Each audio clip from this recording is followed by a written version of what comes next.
Welcome to What Does a Weak Aussie Dollar Mean to Your FX Costs webinar. I'm going to welcome in today's moderator into the conversation. Welcome, Kristen Beadle. Thank you very much. And everyone, again, welcome to today's sponsored webinar, What Does a Weak Aussie Dollar Mean for Your FX Costs? Sponsored by OFX and hosted by CPA Australia. My name is Kristen Beadle and I am the Manager of Public Practice and SME, Professional Standards and Business Support at CPA Australia. We do have people joining us from a lot of countries today, and thank you for your attendance.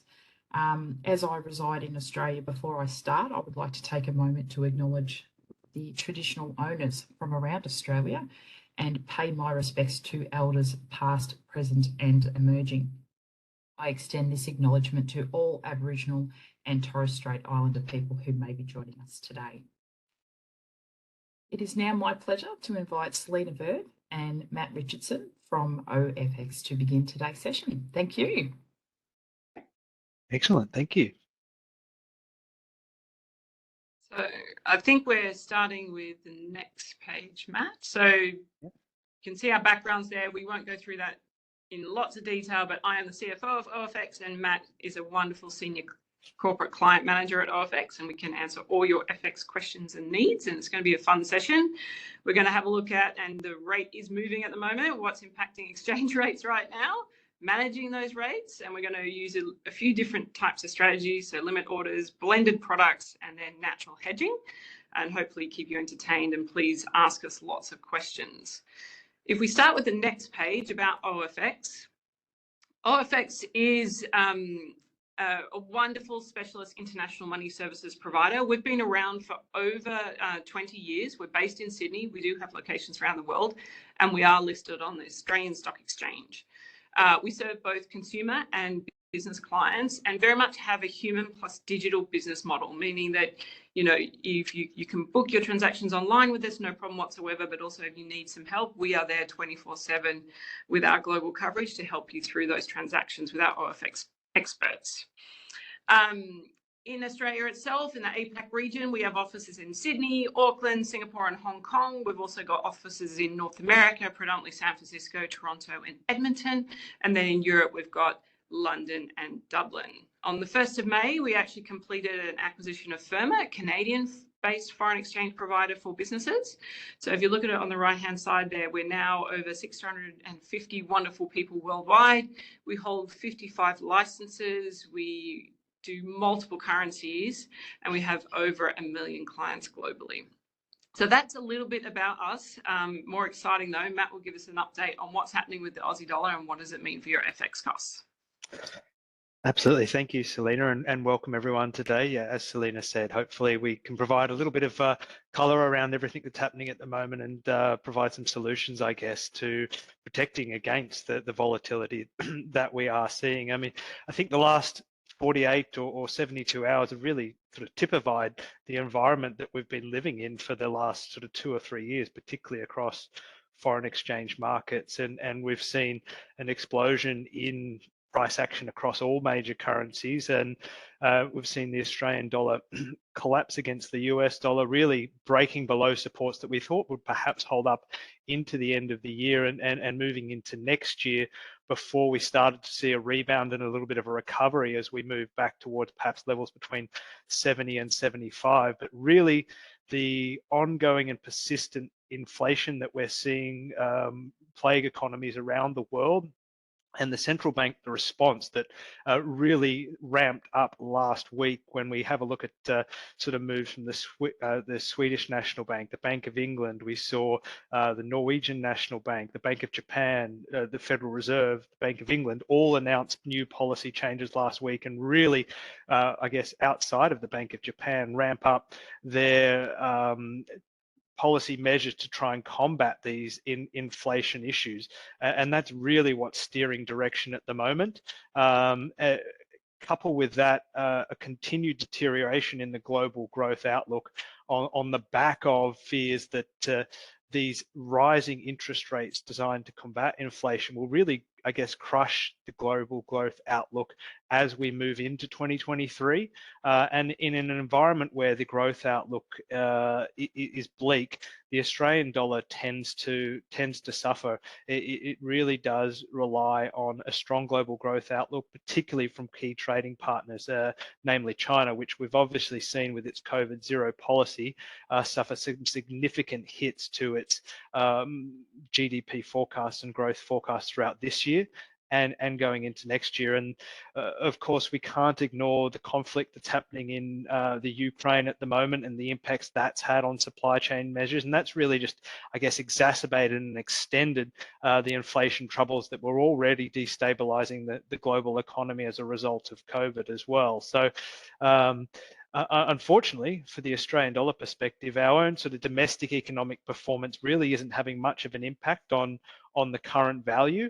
And instead, we're really looking at sort of that broader global growth outlook. And at present, it's sort of US monetary policy that's really steering that direction and dominating the ship. And that's why we've seen sort of these wholesale gains for the US dollar, particularly over the last 6 weeks or so since sort of mid-August. So plenty to digest. And I guess, as I said, it highlights the importance of having a plan around your FX exposures and making sure that you're not left wanting or suffering higher costs against a particular order or incoming set of funds based on a sudden spike in volatility. If we go to the next page, currency exposures, chain reactions. And I know everyone is very busy. We are all running wonderful businesses, either as business leaders or finance individuals. And the profitability of that business is critical to keep the business going. So when you look at currency movements can dramatically change the results and also create risk and uncertainty, which is, again, one more item that you need to manage as you're trying to manage the business itself. And also remember, what goes up can go down. So there's two sides to every equation. So first of all, let's talk about the upside. If there's a currency you need to buy that weakens against your home currency, your costs reduce, and this increases your profit margins, which is great, love it, and can make your business more competitive. But you are taking a risk by doing that. On the other hand, if your revenue is offshore but your costs are in Australia, the opposite will happen, right? So the currency weakens. You're facing the opposite issue, actually. Your revenue, for every dollar of revenue, is worth less as it comes back, but your costs are the same, which then squeezes your profit margins and returns. The same happens in reverse on the bottom side of the graph. So if the currency you buy is strengthening and you're buying goods from overseas, your costs go up, therefore lowering your profits. And if the revenue is all offshore and the cost in Australian dollar, this will have the opposite impact. Now, to give you a little perspective on what that means, especially in the current market, especially in the last week and the last month. So as a business, if you had all Australian dollar revenue, if you're sitting in Australia, but you had to buy goods and services from the US dollar has strengthened lately. So your costs would have gone up just in the last week 4% or 7% over the last month if you didn't hedge that risk and you didn't put that and didn't find a way to offset that with revenue. So what we really wanted to point out here is that FX and currency exposures can create a lot of volatility within the business. You've already got a lot to manage running the business. So we'll talk about strategies to minimize that volatility and risk and protect your company profits as you continue your business going forward. So we'll hand over to Matt to take us through the next section. Okay, thank you, Selena. Yeah, following on from that and those sort of upside and downside risks, we've prepared a couple of examples here, I guess, of the currency movements that we've seen over the last 12 months and across two key pairs. And obviously, we've seen quite a bit of change in the last sort of 48 hours as well. So if we're having a look at sort of that low in Q3, you can take that from 67.20 down to 64.20 that we've seen now. And for the high for sterling, we've actually pushed above 60 pence to the Australian dollar for $1 So I guess that highlights again this excessive volatility that we're seeing across currency markets at the moment. Is as investors and analysts, really just try to grapple with where the global economy is moving and the impacts of these sustained inflation measures, and how governments and central banks are going to respond. So, for example, and we have the examples on the page here, but I thought I'd use this opportunity to, I guess, provide some live examples of what a couple of customers have been exposed to, and the impacts that these recent movements have potentially had on their exposure. So one of my clients had a capital equipment purchase of US dollars that they placed with their manufacturer in February this year, and the final payment's actually due next month. Now, they chose to lock in that forward, or lock in that US dollar currency purchase at the time that they ordered the capital equipment with their manufacturer, and they were able to secure a rate just under 71 cents at 70.80. Now, that AUD final cost came in at $887,000.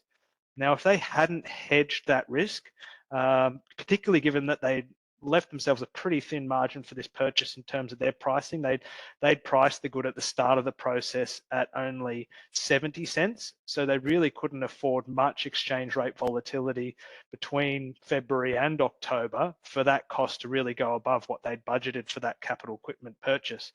If they hadn't hedged and they'd been forced to take the current market rate, their cost is almost $100,000 higher now, at around about 981,000 Australian dollars, with the US dollar or the Australian dollar now sitting at 64 US cents. So I guess that really highlights the importance of how much the variations and swings in currency can really impact the difference between a project, capital equipment upgrade, a manufacturing order becoming profitable or really turning into a loss. And it's important to make sure that, I guess, your underlying cost structures that you set and the forecasts that you set are reasonable, and consider that FX is not your primary business. Your underlying business is what you specialize in, and companies like us, and where we can step in and help, is to minimize those risks and make sure you're not seeing profit margins disappear just solely on currency fluctuations. So we're going to, on that note, we'll look to run a quick poll now, try and get a little bit of engagement from everyone. It's pretty simple. We're just looking to see how many of our listeners today and attendees have participated and managed a currency transfer in the last 6 months. There you go, that poll is open. Go ahead, click a response and click submit. Once they bring up the results, you will need to click the chat icon to bring the chat box back. So the polls are completely anonymous. You've got about 20 seconds to go.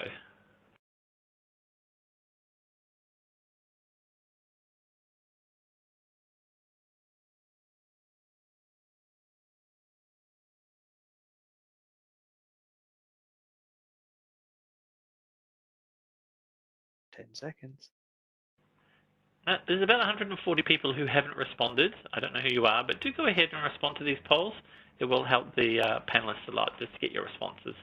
Here we go. I'm bringing up the results now. Perfect. Excellent.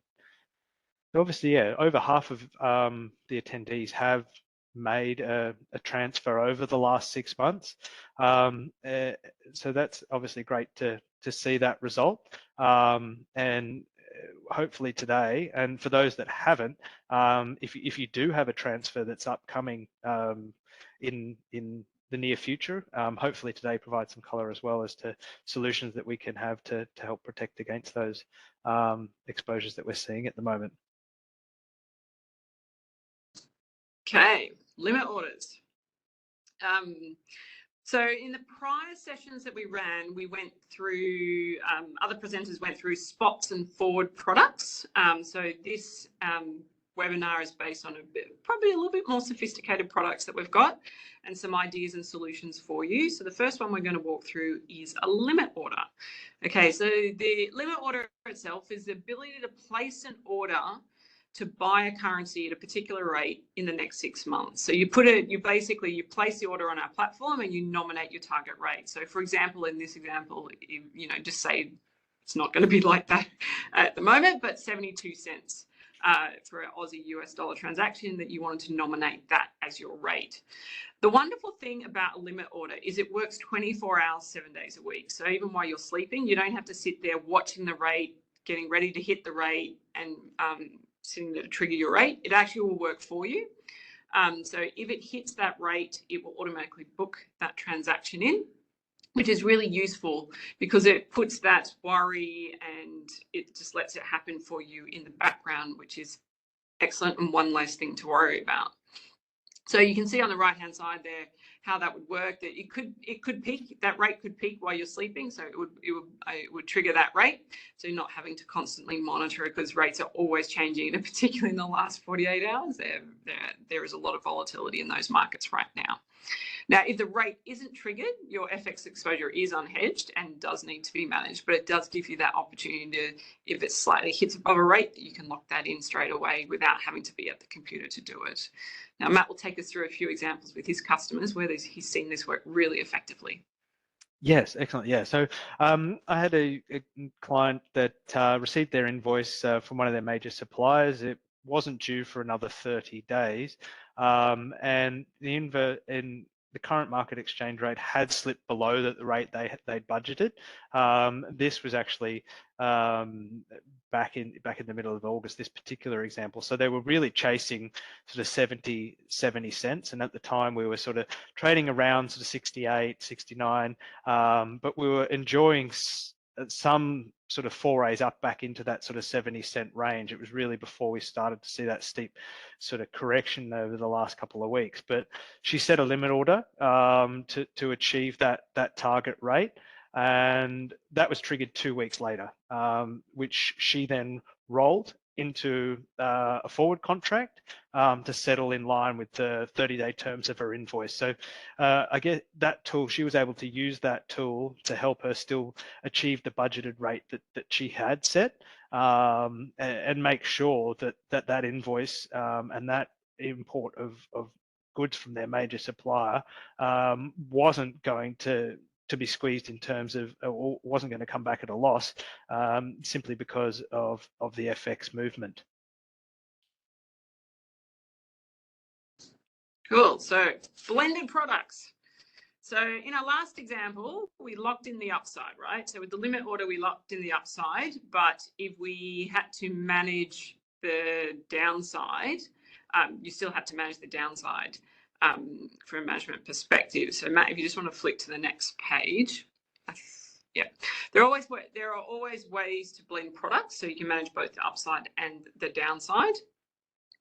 So, for example, if you want to limit the downside, you can lock in 50%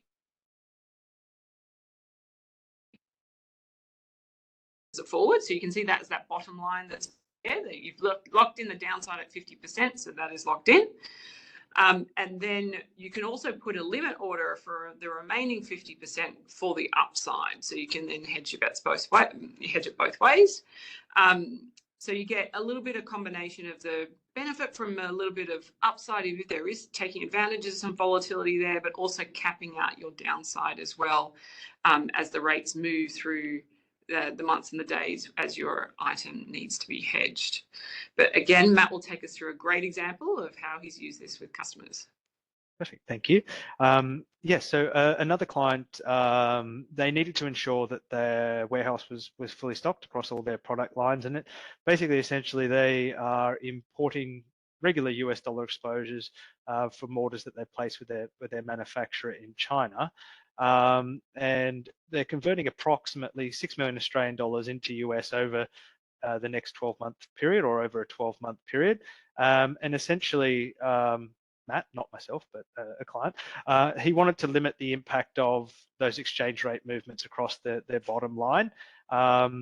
So what he did was look to protect out their overall annual exposure, and then draw down on that, but also leave room for taking advantage of any fluctuations within the market. So their, I guess, internal treasury strategy and risk management strategy was to hedge between 50 and 80% of their annual expected exposure, and use a blend of products in terms of limit orders and spot transfers to bring up their full exposure up to that sort of 100%. So essentially at the start of the year, they'll go out and book forward contracts to at least cover 50%, the minimum of their expected exposures, locking in their baseline rate. So at the start of this year, they'd actually priced a lot of their US dollar costs at 70 cents.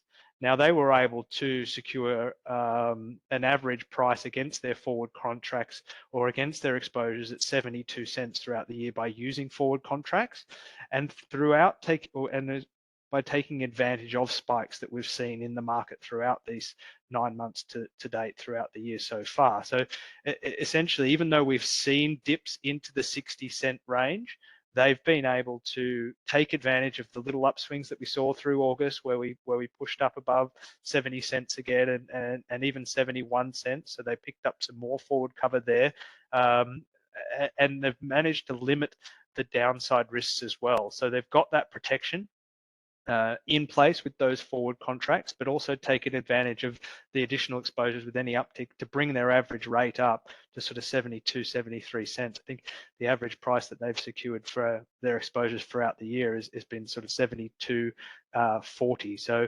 it's a perfect example of how you can make sure that you take advantage of the market price when it's there, but also set a reasonable sort of baseline cost level that you really don't want to go below, and have a clear strategy and plan in place that really allows you to take advantage and make sure that you're not going to see your costs blow out based on further fluctuations in the value of the exchange rate. This was another example that we had for an individual customer. So this one actually goes back to last year. So I thought perhaps more relevant. I had a client more recently, that being in our corporate desk, mainly look after our corporate client base, but they also had an exposure where they'd sold a property in the UK in August. At the time, they decided to leave the repatriation of those pounds back to AUD unhedged. They weren't entirely happy with where the value of the pound was trading last month in August, which at that point was trading around just below 173 at 172.70. Now that property is due to settle next week, and because they've chosen not to hedge, they're looking at having to bring those funds back into AUD now at a current exchange rate around 165.30. So in those 12 weeks since the sale was agreed and settlements going ahead, they've left themselves exposed to a cost of about 40,000 Australian dollars is the difference. So if they'd managed to hedge that position when they'd sold the property at the time, they would have been earning a return of around 863,000. Now that's looking more likely to be sort of 820,000. So it's a perfect example of not leaving yourself exposed to those fluctuations. And if you have in mind a particular value that you need to get back, considering that, yes, there's always an opportunity cost for leaving a position unhedged, but what are the costs and what's your appetite to absorbing the downside risks as well? I'll pass back to Selena. Yeah, so we've got another poll for everyone. I know you love the numbers, so get your calculators out. If we take an example here, just to really put it in perspective, how much it can cost, the exchange rate difference. If we took a $30,000 transaction and just use the exchange rate from the beginning of during the quarter, so from July through to about mid-September, it moved from 669 to 0.71. So if you're transferring $30,000, how much more expensive would it be with the change in that rate? That is the question for everyone.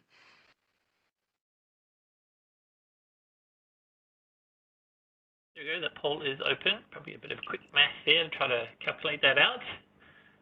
But there are options there are $640, $1,050, $2,200 or $1,230. So you can just jump in pop in a response, that would be excellent. Thanks.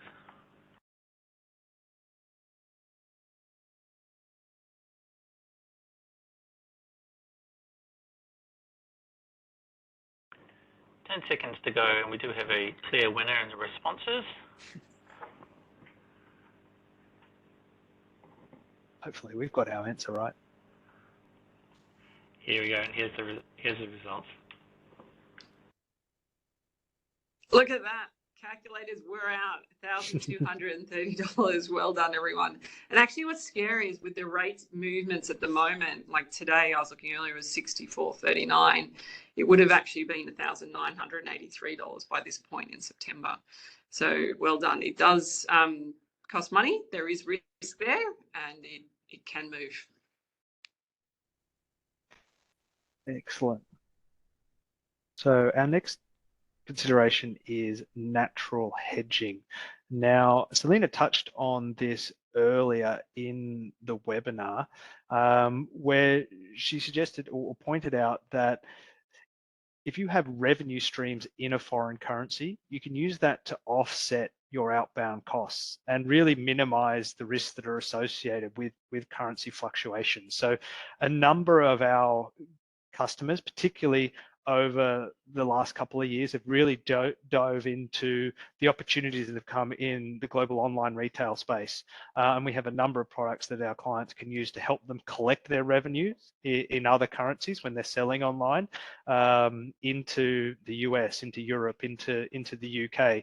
And if, for example, you're selling to your customer bases in those markets and your cost structures for your products are in US dollars, then you can use your US dollar revenue earnings to cover those US dollar costs that you have with your suppliers, and then really only leave yourself exposed on your revenues that you need to bring back, or your profits that you need to bring back into Australian dollars. So by minimizing the amount of exposure that you have by offsetting those outbound costs against your incoming revenue streams, you can limit that FX impact as well. So in the example on the right-hand side here, we've got your revenue streams of 100,000, your expenses are 80, and your profit there is 20,000. So that's the exposure that you need to hedge. And obviously a smaller value will have less of an impact and be less impacted by significant fluctuations in currency swings.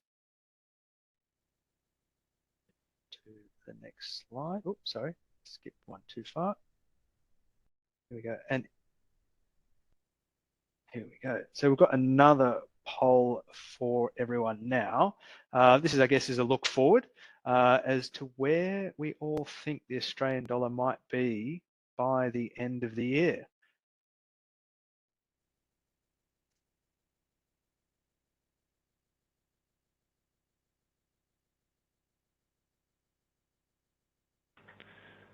There we go, that poll is open. Please go ahead, click a response and click submit. Now, if you'd asked me this a month ago, my answer might have been very different. So there are no penalties for getting this wrong.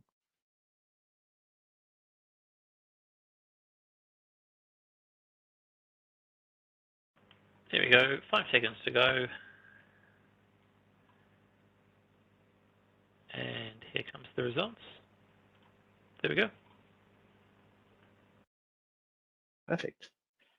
Pretty widespread there, but most of everyone expecting between that 60 and sort of 69-cent range, and I'd probably have to agree at the moment. We've seen obviously a pretty sharp correction over the last well, really 6 weeks after we sort of pushed above sort of 71, 71.5 cents, and since that correction and the momentum that's gathered behind the US dollar, we really anticipate that will sort of continue. And I guess that takes us into sort of one of the last slides here of what the big news events and items to watch will be over the next month, really, and rolling that out into the end of the year. But for the next month in particular, we've got a number of pretty critical market updates that to really sort of, I guess, shape that nearer term direction. Now, next week, the Reserve Bank rate decision is due. And after last month's policy update, there was an expectation that perhaps we'll start to see a slowdown in the pace of those rate hikes. And after 4 consecutive 50-point hikes, we're going to see a reduction back to sort of, I guess, a more normalized policy change structure at around 25 points. But there's been some growing momentum that suggests that they may opt to do another 50-point rate hike. If that's the case, that could lend some support to the Australian dollar, as it will help us keep pace with sort of these rapid US interest rate hikes that we're seeing, and I guess minimize the yield advantage that the US dollar is currently enjoying. But that will be quickly followed by some employment data in the US, and that's remained much like Australia, relatively robust, despite the signs that we're starting to see across the US economy that perhaps they're starting to tip towards recession. But the employment market, the labor market there in the US is really propping up the US economy and giving their central bank cause to continue with these aggressive rate hikes. So if we see another strong number there, that will give them further impetus to look at another 75-point rate hike in November. And the same goes for that inflation number. We did see a correction in US inflation in July, but that again shifted in August, and we saw inflation pressures increase again in August, despite a significant drop-off in energy prices and gasoline prices. So the fact that inflation went up despite a decline in those key or core components, those headline inflation numbers, really was perhaps a bit worrying for the US Federal Reserve, as it highlights the fact that inflation is starting to spread and permeate across other sectors of the economy, and that's going to make it harder to, I guess, reduce that inflation. It's more likely to become entrenched, and they're going to have to use more aggressive policy to try and combat that. And it's likely that we'll see rates go higher, interest rates that is, go higher, and perhaps stay higher for longer. So that's really what's driven a lot of the US dollar momentum over the last couple of weeks, is the fact that we're expecting a higher or a bigger peak in terms of those top end US interest rates, around sort of 4.6, 4.7% now for March next year, whereas previously we were looking at sort of 4 to 4.5%. And the Fed actually expects that they won't be reducing rates until 2024 now. Although if our RBA guidance of last year is any example, central banks don't necessarily get it right when they're suggesting the timelines of interest rate adjustments. We've also got the Chinese National Congress, which is due to start middle of next month. That'll be pretty important in terms of determining if there will be any changes to their COVID zero policy.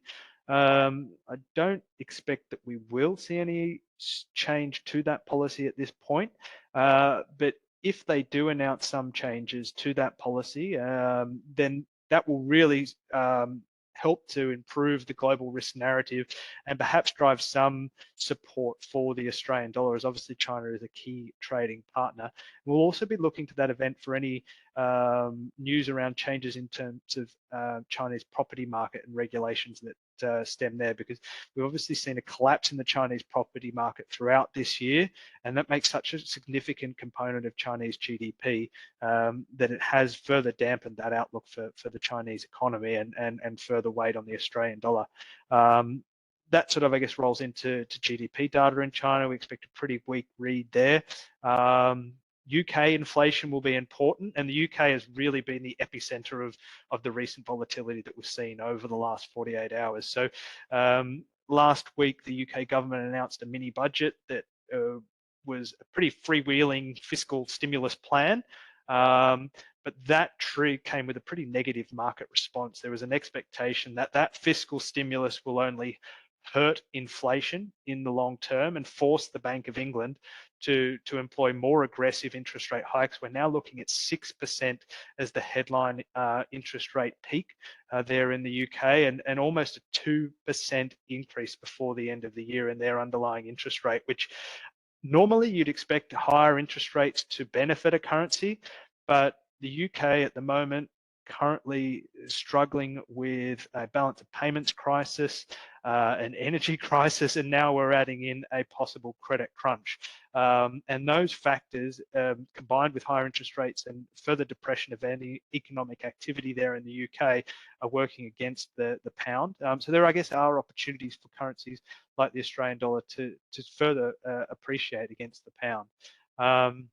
We've got our own quarterly CPI inflation numbers, and that will be pretty important in terms of determining how fast the Reserve Bank does move going forward and whether they can afford to take their foot off the accelerator. And I guess we're all feeling the pinch of a higher cost of living at the moment. And we can, I guess, with the delay of the impact of these interest rate hikes, probably not taking their true effect until the very end of next quarter or the December quarter and into the next year. If we see sustained inflation pressure, the RBA will probably be having to force to increase interest rates at a sustained aggressive pace, much like other central banks, and that will really, I guess, start to put a damper on our own domestic activity as well. We've of course got the evolving conflict in Russia as well, with and the Ukraine, and obviously tensions have escalated most recently as well, with potential for the introduction of new weapons that and these referendums that Putin has suggested to try and, I guess, officially annex these regions of the Ukraine. So that will be critical in sort of determining direction through the near term. And unfortunately, as that last poll sort of suggested, the outlook for the Australian dollar is probably perhaps a little skewed to the downside, and we're going to see it test these levels between sort of 63, 64 cents. Hopefully that wasn't too waffly for you all. Great, Matt. Thank you very much. We've got lots of material for people. If you want to sign up to our daily commentary, or we've got our monthly global currency outlook, they're hopefully really practical guides to help you manage your foreign exchange risk. We've also got our OF experts, and we've got Rachel. Actually, you can reach out to Rachel if you've got any questions whatsoever, but we are here to help with any foreign exchange needs. But we shall open up for questions. Let us know if you've got any questions, and thank you very much. Thank you for that. That was great. So we did have one question very, very early in the piece about whether or not can they transfer Thai baht to Australian dollar. I'm happy to field that one. Unfortunately, we have faced a number of issues in trying to convert from Thai baht back to AUD. There's a number of, there's some pretty strict regulations in terms of sending Thai baht out of Thailand. And because we actually don't have a presence in Thailand, it's difficult to collect Thai baht or for people to send Thai baht to our accounts that are domiciled outside of Thailand. So Selena, I'm not sure if I don't think that's changed recently, has it? We haven't introduced new local accounts there. So unfortunately, that is a challenge that that we have faced based on those local regulations. It's quite hard for customers to get funds to our Thai collection accounts. So fail on the first question, apologies. Thank you. And I was going to say, I've got a couple more questions here, but if everyone wants to ask some questions, just pop them in the chat and I'll ask them for you. So is there any additional cost for a limit order? No, not at all. No, you simply set your target rate. We watch that for you. And once that triggers, obviously the cost is built into the limit order. So when the market rate does reach that level, it's triggered, and for example, if you're buying 10,000 US dollars, that AUD equivalent is set. Yep. Thank you. And I do have one more. Can you cancel or edit the limit order? Absolutely, unless it's triggered. So once that market rate is achieved, you have locked into that market rate, regardless of if the currency has continued to improve through that or come back down.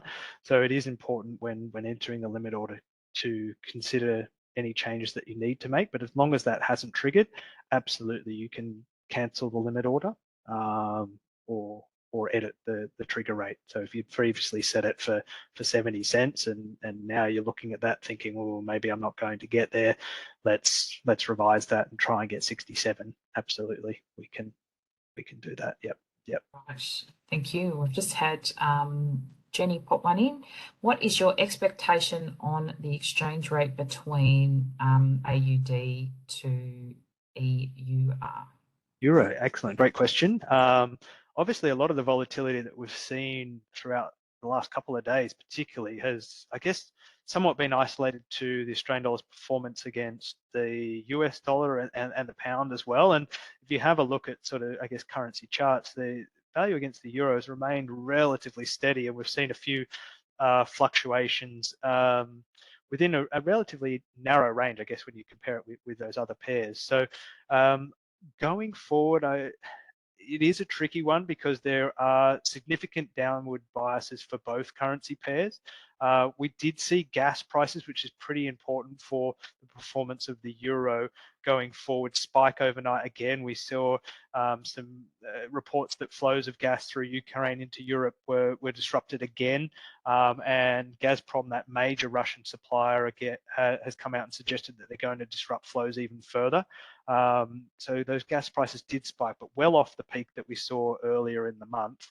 And the fact that Europe is introducing measures to control those end gas prices for consumers, and commentary that we're seeing from the European Central Bank to I guess, adopt a plan that mirrors what the Federal Reserve is doing and really increase interest rates at a rapid pace going forward, that could lend some support to the euro.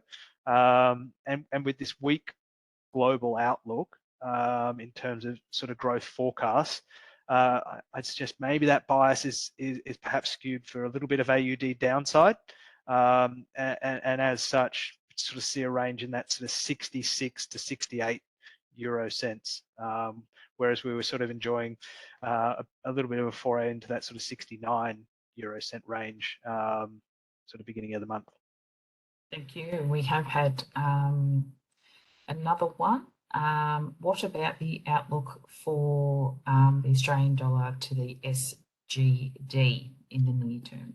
Ooh, Singapore dollars, not one that we deal with as regularly as other major currency pairs, but the Singapore dollar does, I guess, have a little bit more stability than the Australian dollar in this type of an environment, and given the risks at present are really heavily skewed to the current underlying risk narrative within the global economy, there is a distinct lack of appetite for risk, a real risk aversion in the market at the moment, and that's driving investors and markets towards safe haven currencies like the US dollar and the Swiss franc. So, and away from currencies like the Australian dollar, the New Zealand dollar. So in that sense, we'd most likely expect sort of some softness for the Australian dollar versus the Singapore dollar as we move into the end of the year. But that said, there are opportunities as we start to see some momentum regathered in the global economy.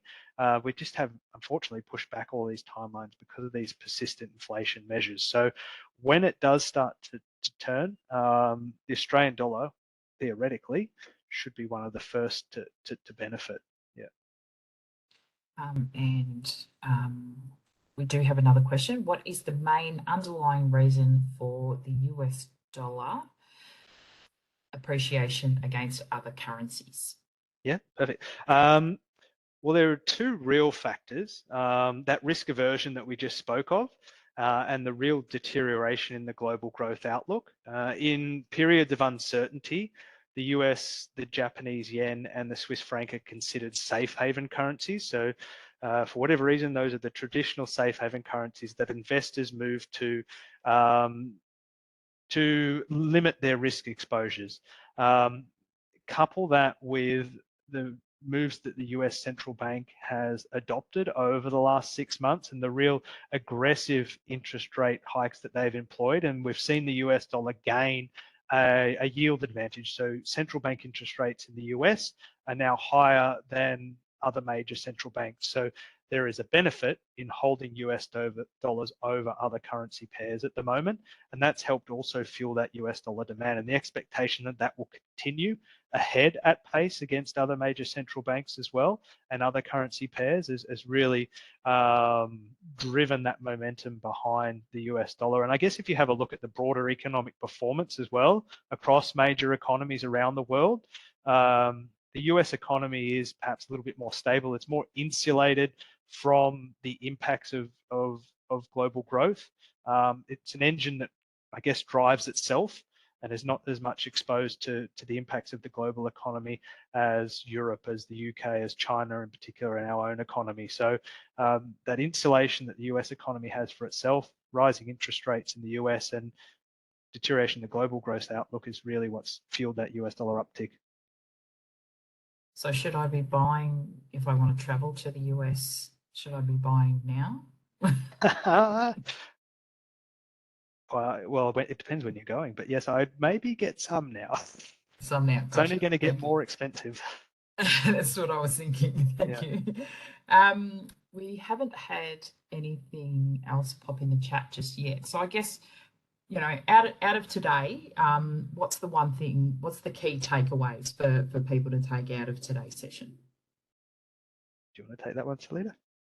Yeah, Yep. I think the key takeaway is that, you know, in times, there is a lot of volatility out there at the moment with currencies moving. We're here to help. We're here to help protect your profits. There are tools and techniques that you can do, that you can use to do that. You can use anything as simple as spot or a forward, or some of those more interactive products like limit orders and bladed products and natural hedging. But protect that FX risk because it can move, and it can move fast, especially in today's environment. And we are here to help in any way that we can. Excellent, thank you. One thing occurred to me while you were speaking, that, you know, Australia, we're going to have another federal mini budget being handed down in the next couple of weeks. Is there something out of that that you think might help with the volatility or the inflationary pressures, or do you think it's just market forces at the moment? I don't know that it will help in terms of the value of the Australian dollar at the moment. Unfortunately, our own sort of domestic economic outlooks and policy changes really aren't a focus for the broader global market at this point. And while I guess they may introduce measures that help alleviate our own domestic inflation, which could help in the longer run, in terms of short-term impacts in the value of the Australian dollar, I don't imagine it will have a huge impact. And I think they've highlighted that I don't know that the budget will be, or the mini budget will have well, I don't know that it's going to deliver the things that we, I guess, necessarily want it to in terms of some relief around cost of living, given how bad that deficit is become. Yes. So, yeah, if anything, it potentially could have a slightly negative impact, but I really don't think it will have a huge impact in the value of the Australian dollar. Yeah. Thank you. We just, Sarah just popped another question in. What could be potential impact on inflation if the Australian dollar continues to devalue without really gaining back its value sooner? Well, that longer term could add to inflation costs, particularly on imported goods increasing. So obviously, if the Australian dollar continues to fall, the cost of bringing in goods from offshore, particularly in US dollars, is only going to increase. Now, choice then becomes, do businesses then pass that cost on to consumers?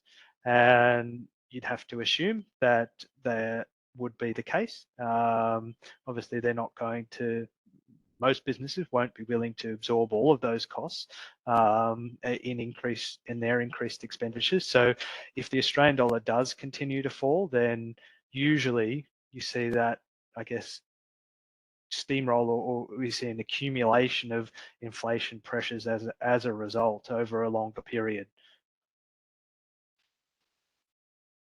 Okay, that is it in the chat. So if anyone wants to pop a really quick question in, please do so very, very quickly. Oh, well done, Jenny. will the USD strengthen more if China decides to change its COVID zero policy? Well, hopefully in that instance, we'd actually see a downward correction in the US dollar. So if China changes its COVID zero policy, I guess to mirror more of what the rest of the world is doing, it's going to open up their economy. They're still obviously suffering under persistent and staggered lockdowns that really, I guess, shut down large sectors of their economy at any one time. And they're really working against gathering any real momentum in terms of domestic-led and consumer-led growth. So changing that policy will help consumer-led growth gather some momentum in China, get some momentum around manufacturing, and not see those lockdowns that have really added to global supply chain problems, which in turn has led to inflation pressures more globally. So if they do shift that policy, then that will allow markets to, I guess, have a greater appetite for risk, which should in turn help currencies like the Australian dollar and see a slight correction in the value of the US dollar. Thank you. One thing that's been occurring to me is we might see some high inflationary pressures or prices going up whilst people are changing to and trying to undertake net zero requirements. So are you thinking that there might be something a little bit more sustained in that while everyone's chasing sort of net zero by 2030? As a longer term outcome, potentially, but theoretically, I guess the costs around renewables is lower energy prices. So as we make that transition and energy prices start to come down, hopefully that will start to alleviate some of the inflation pressures. A lot of the energy crunch that we've seen at the moment has come from traditional sources of energy and electricity, gas, oil. So if we do see that more broader global push to more energy efficient and more renewable energy sources, where that it's obviously pretty proven now that renewable energies do cost less. So hopefully that will alleviate some of those pressures, but it's about, I guess, getting them entrenched within infrastructure frameworks and the like. So yeah. Thank you. So I've just had one more question come through, and I think this will be our final one.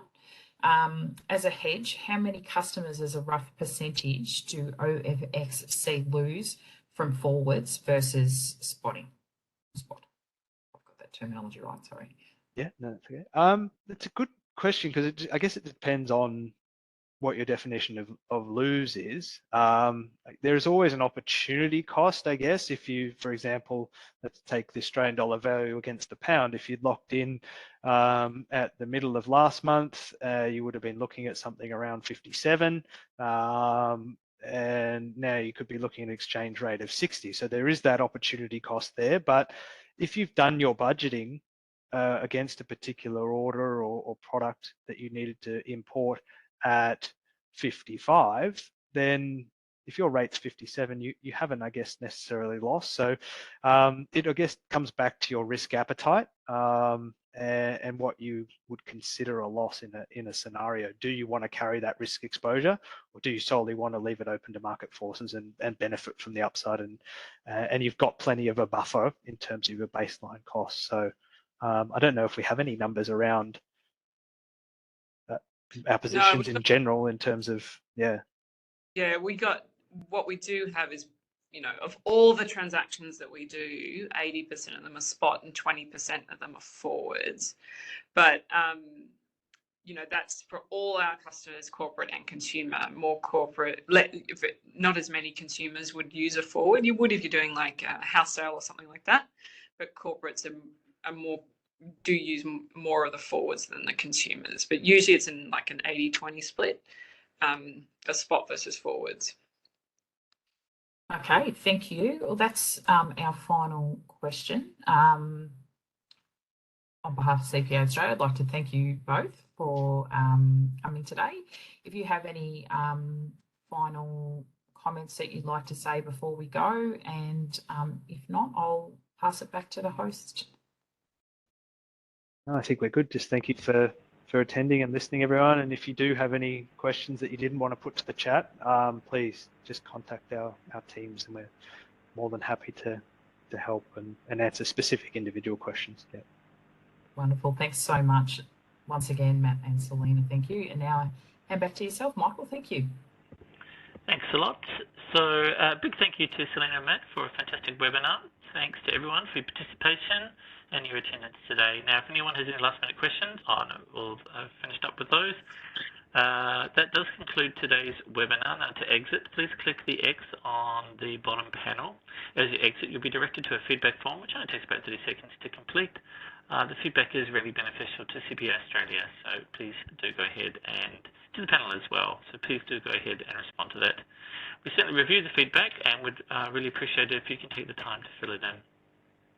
Now, just to let you know, you'll receive a copy of today's webinar recording and also the associated handout, and it will come through to you within the next 24 hours. Thanks again, everyone. Enjoy the rest of the day, and we look forward to seeing you next time. Take care.